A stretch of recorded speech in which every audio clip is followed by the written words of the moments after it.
In the second module, the topic of ratio analysis has been covered. So the ratio analysis is a very important tool and a fundamental analysis.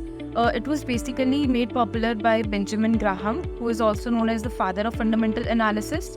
So ratio analysis, I would say, is very important as with the help of this, we analyze the financial statements of a company by studying the various financial ratios of that company.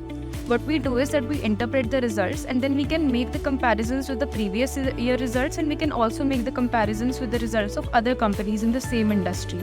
So the first ratio analysis that we did was, the first example is of profitability ratios. Here we study the profitability of various companies. Now the question arises that why do we need to study the profitability? That's because profitability helps us to know how competitive the management of that company is, and if we need to provide dividend to the shareholders, or if we are focusing on business expansion, in that case also we need to figure out the profit of that company. So under this, the various kind of ratios that we studied are like net profit ratio, gross profit ratio, operating profit ratio, then we have capital turnover ratio, etc. The next topic was operating ratios.